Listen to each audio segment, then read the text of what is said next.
मेरे बाबा के सभी मीठे मीठे बच्चों को इस निमित्त का नमस्ते।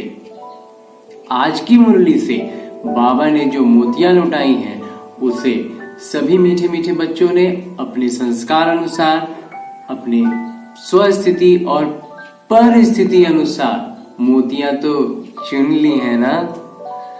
चलिए अब आगे अपने पुरुषार्थ को तीव्र करने के लिए, तीव्र पुरुषार्थी बनने के लिए और बुद्धि रूपी कलश को ज्ञान रूपी माखन से भरने के लिए शुरू करते हैं मुरली का मंथन। आज की अव्यक्त मुरली में बाबा कहते हैं सपूत बन सबूत देना है। यहाँ विशेष ध्यान सपूत बनने पर है, सबूत तो स्वतः ही पीछे पीछे मिलने लगेंगे। तो इसके लिए बाबा कहते हैं कि अपनी ओर से जब सपूत बनेंगे, ज्ञान को धारण करेंगे तो पुरुषार्थ देख के बाबा हर्षित होते हैं। जब अपनी ओर से आप प्रयास करेंगे तो अपनी ओर से जो मेहनत कर रहे हैं, जो पुरुषार्थ कर रहे हैं, उसको देख के बाबा हर्षित होते हैं। और बाबा कहते हैं कि तुम हिम्मत का सपूत बनने के लिए, श्रीमत पर चलने के लिए अपना तरफ से एक कदम बढ़ाओ तो बाबा भी विशेष मदद देते हैं, विशेष मदद मिलने लगती है। फिर अन्य आत्माओं का भी सहयोग मिलने लगता है, लेकिन पहले शुरुआत में आगे बढ़ना पड़ेगा। और ऐसा करने के लिए, ऐसा होने के लिए हमें किसकी जरूरत होगी? हमें जरूरत है सबसे ज्यादा बाबा के साथ की। आज बाबा ने बड़ी मीठी बात बताई कि एक है साथ और दूसरा है साथी।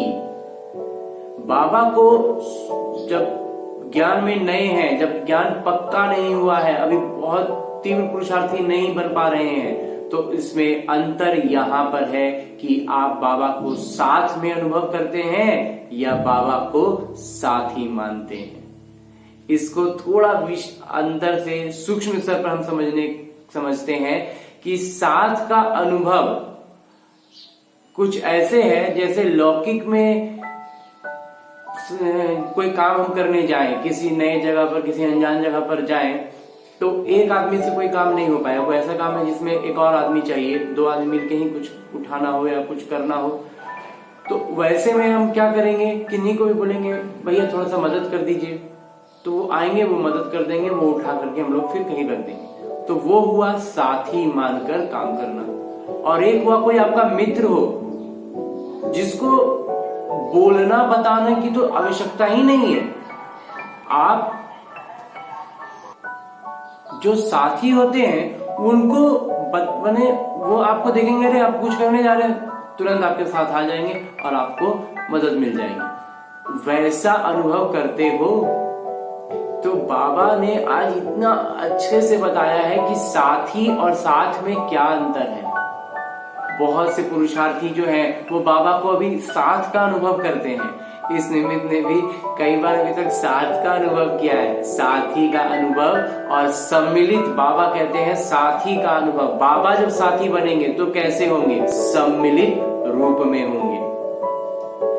जैसे ब्रह्मा बाबा में शिव बाबा सम्मिलित हुए रहते थे। कब ब्रह्मा बाबा बोल रहे हैं, कब शिव बाबा बोल रहे हैं, पता भी नहीं चलेगा। वैसा ही स्थिति हर ब्राह्मण बच्चे का होना चाहिए। सम्मिलित रूप में बाबा की प्रत्यक्षता ही सब परम उद्देश्य है अभी इस ब्राह्मण जीवन का।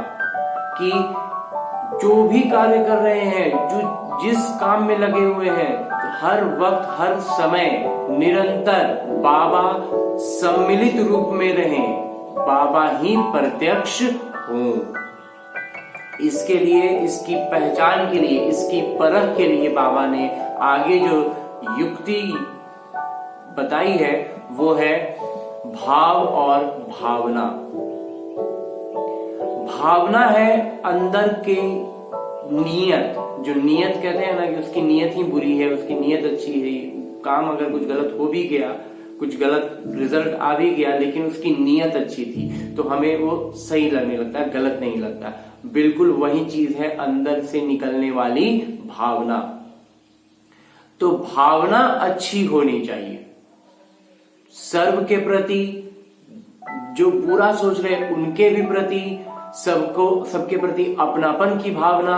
और ऐसे बाबा ने 5 तरह की बताई है बातें कि किस तरह की 5 भावनाएं होनी चाहिए। एक है सर्व प्रति कल्याण की भावना, दूसरी है कैसी भी हो लेकिन सदा स्नेह और सहयोग देने की भावना, तीसरी है सदा हिम्मत और उल्लास बढ़ाने की भावना, चौथी है कैसी भी हो लेकिन सदा अपनेपन की भावना, और 5वीं है इन सब का आधार आत्मिक स्वरूप की भावना।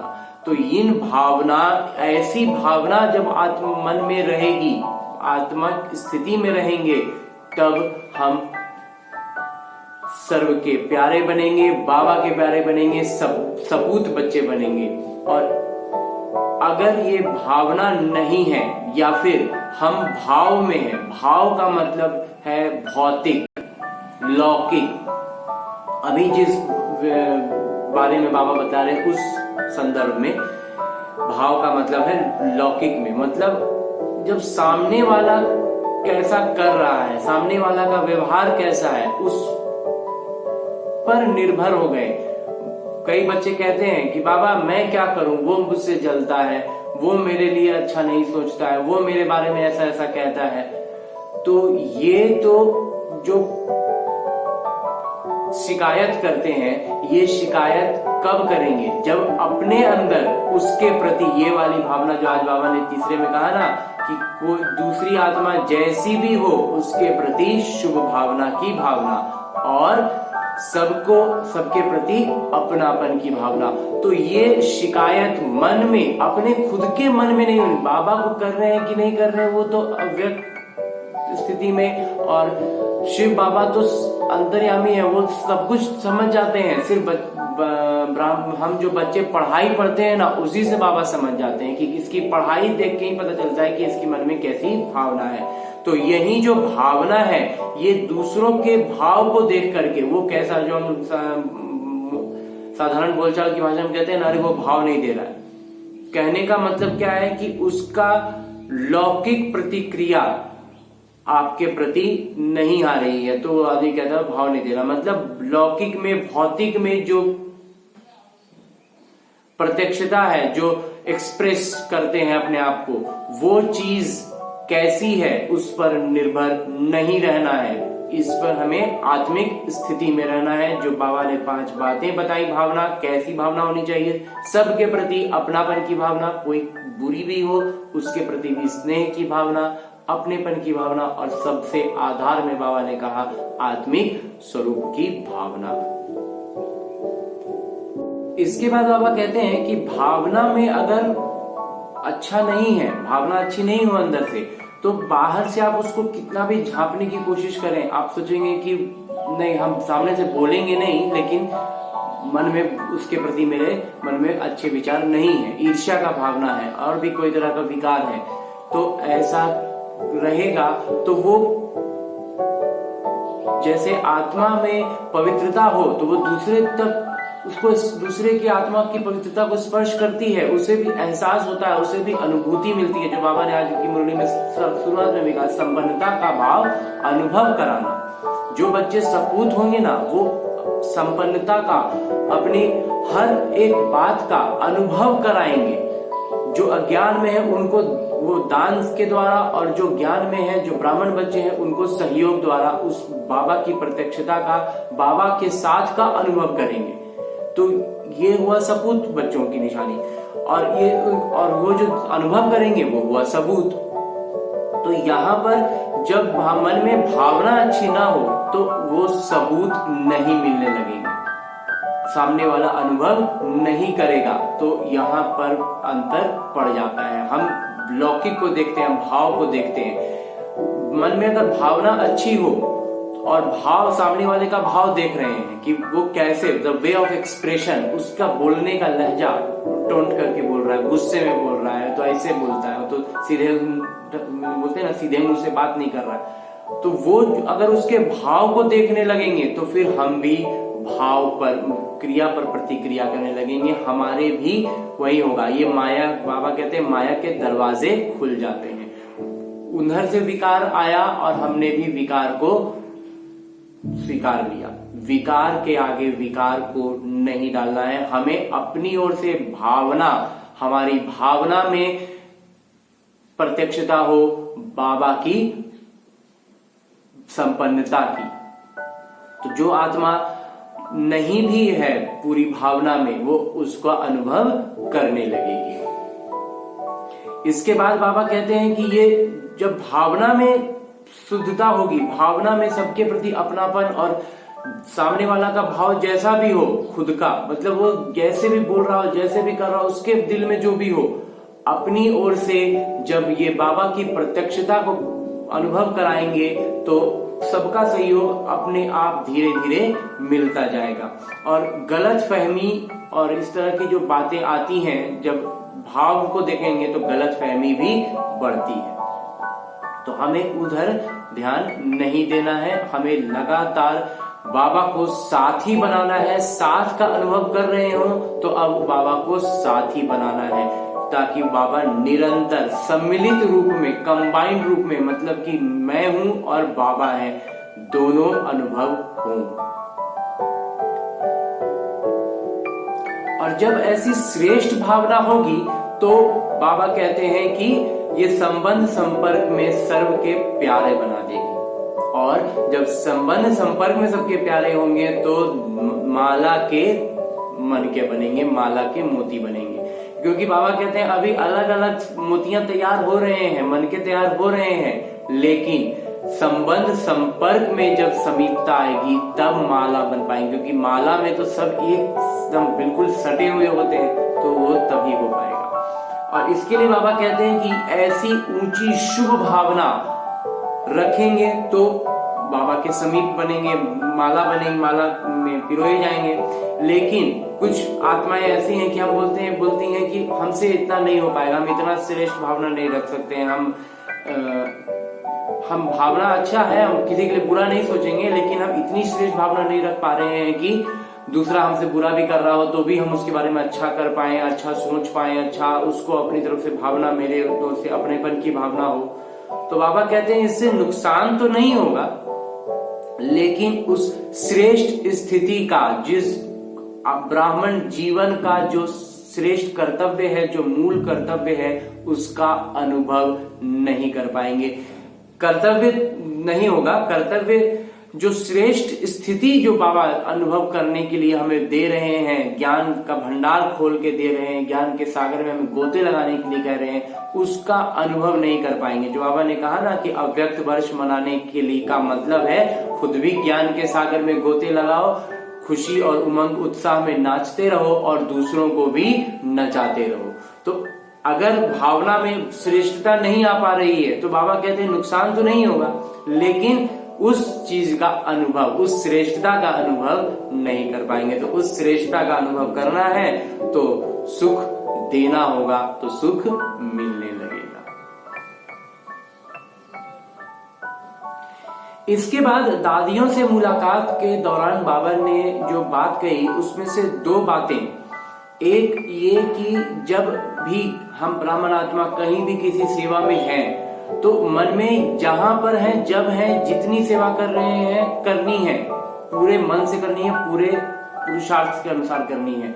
लेकिन ये भावना नहीं होनी चाहिए कि अगर मैं कहीं और चला गया तो यहाँ कैसे होगा, मेरे बिगड़ जाएगा या कुछ भी होगा, ऐसा होगा, मेरे बिना कैसे होगा। ये भावना नहीं होनी चाहिए, क्योंकि ये जो यज्ञ है ये बाबा के से चल रहा है, बाबा निमित्त बनाएंगे। मेरे कारण या मैं ये काम कर पा रहा हूं, ये मैंपन तो बिल्कुल नहीं होना चाहिए। और दूसरी एक बात जो बाबा कहते हैं कि शरीर जो है ये भी निमित्त है। इसका मतलब कि शरीर को भी ध्यान देना है। देह भान बिल्कुल अलग है, शरीर अलग होता है। इसके लिए बाबा कहते हैं कि जैसे कोई बहुत से आत्माएं बहुत सी चीजें बोलते हैं कि बाबा हमें शांति चाहिए, हमें सुख चाहिए, हमें बहुत सब अलग अलग आत्माएं अलग अलग चीजें मांगते हैं, तो उनको ये देते हो ना। बाबा दादी से कह रहे हैं कि तो देती हो, और ये किसके माध्यम से देती हो? तो शरीर में रहकर ही, इस शरीर द्वारा भी बहुत सेवा करनी है, तो शरीर का भी ध्यान रखना होगा ना। शरीर एकदम, जो शरीर को जो चाहिए वो शरीर को देना है। शरीर भी प्रकृति है, और प्रकृति के लिए बाबा एक बार तो कहते हैं कि वो तुम्हारी दासी है। तो जैसा जब जरूरत होता है तो शरीर भी मदद करता है, जब जहां पर जरूरत हो वहां पर अचानक से, अगर बीमार जैसे भी लग रहे हो लेकिन कोई जरूरी काम अचानक से आ जाए तो हम सजग हो जाते हैं, अटेंशन में आ जाते हैं, तो थोड़ी देर के लिए सब कुछ भूल जाते हैं। तो शरीर सहयोग देता है, तो फिर शरीर को जो चाहिए उसको बस एक बहुत ज्यादा उसकी मांग नहीं है, बहुत सीमित नियमित मांग है, वो उसको दे देंगे तो वो बिल्कुल बहुत अच्छे से सहयोग करेगा, जिसमें हम आज के समय में सब छोड़ देते हैं। तो यही एक बात जो बहुत गहरी बात है कि शरीर का भी साथ देना है, शरीर को जो चाहिए उसको दे देना है, तो शरीर भी भरपूर सहयोग देगा। और अंत में बाबा वरदान देते हुए कहते हैं कि ज्ञान को प्रकाश स्वरूप फैलाना है और ऊर्जा का अनुभव कराना है अन्य आत्माओं को। यही है ज्ञानी तू आत्मा होना। और अंत में बाबा कहते हैं स्लोगन में कि बाबा के साथ सम्मिलित रूप का अनुभव करने लगेंगे, बाबा के साथ सम्मिलित स्वरूप में रहेंगे तो स्वाभाविक तौर पर अपने आप ही मुख्य किरदारों में हीरो का किरदार मिल जाएगा, हीरो का किरदार बजाने लगेंगे, निभाने लगेंगे। अच्छा, मुरली मंथन से इस निमित्त द्वारा ये था थोड़ा सा माखन। ओम शांति। मेरे बाबा के सभी मीठे मीठे बच्चे उठते बैठते चलते फिरते काम करते सोते जागते करते रहे मुरली का मंथन। बढ़ेगा बुद्धि रूपी कलश में ज्ञान रूपी माखन। छटेंगे विकार, होगा विकास, बढ़ेगा पुरुषार्थ, होंगे कई निज अनुभव, सहज होगी बाबा की याद, रहेगा अगली मुरली का इंतजार। तब तक सदा है सर्वदा है मेरे बाबा का प्यार। ओम शांति।